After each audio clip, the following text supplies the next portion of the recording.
The name of my story is Saga, and it is by Brian K. Vaughan, the writer, and Fiona Staple, artist and illustrator. The publisher is from Image Comics, and the page count is 106 pages.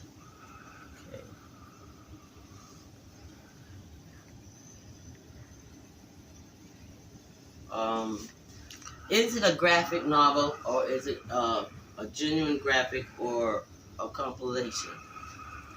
Yes, it is a graphic novel, and it's an ongoing publication, so it's a compilation too. Um, where, where, as in what pages do the acts occur, meaning on what pages do Act 1 ends and Act 2 begins, and does it fit our model? Act 1 ends with Elena and Marco holding each other because they think that they are getting ready to die with their newborn child. That's on page 44. Act 2 is, it begins with the Will, an assassin, talking to his agent about the contract on Elena and Marco and the baby, which is on page 4 in volume 2. Act 3 begins with Marco on the ground, unconscious, bleeding, on page 2, and Elena is confronted by the horrors at the end, with Elena asking who is Gwendolyn on page 31. So yes, it fits the model. Whose story is it, and what is the goal? The story is narrated by Elena and Marco's daughter, Hazel. The goal is for Elena, Marco, and Hazel to be able to live peacefully. And yes, this conflict is real, and they just want everyone to be accepted by the other. Does the conflict in Act 2 supports that goal? Yes, there are several in the story. The beginning, and the middle, and the end are very clear and precise, and the resolution isn't clear at the moment because I only read 3 volumes. But at the end of the 4th one, Elena finds out who Gwendolyn is, and she is actually Marco's first bride. Okay. Does the story have a solid story arc, and does it have a clear beginning, middle, and end, and is the resolution satisfactory? In volumes 1, Elena and Marco are a couple from opposite races who are fleeing from their authorities while trying to keep Baby and Hazel safe. With Hazel narrating throughout the storyline, she is a very important character in the storyline. The story is conflicted with both sides because the lives are being threatened because of the birth of Hazel. The discussion of McCloud's idea for transition as it relates. The transitions are visual, in my opinion. At times, the story flows easily to me.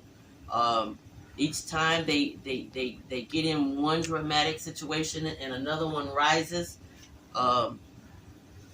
they survive. Like when they were in the woods, Marco needed a spell for them to escape, and it had to be a secret that nobody knew.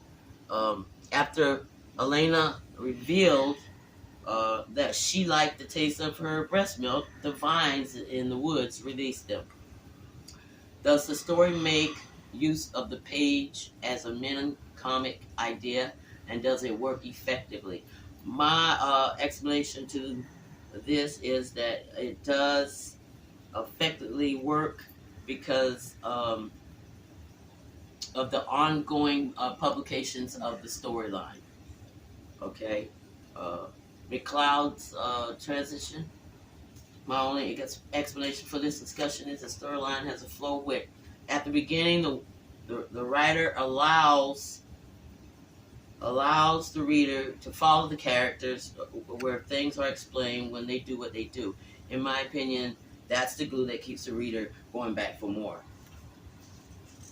Does the story make effective use of directorial flow, and does the movement of an art combined with the layout and text on the page pull the reader through?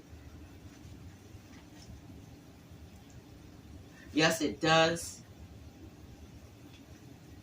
Yes, it does. The artwork by and the illustrator done by Fiona Staple fits like a glove with the text, and how they mastered the storyline with adult themes but still kept it well mannered helped all the senses I experienced while I was reading it.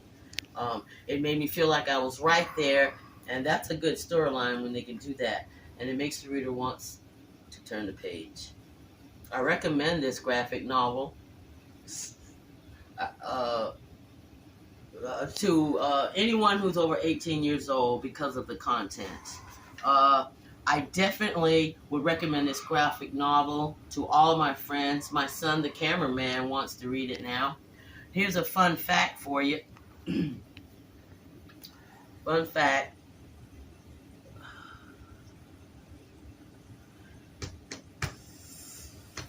Saga is actually in the city of Japan. Thanks for watching.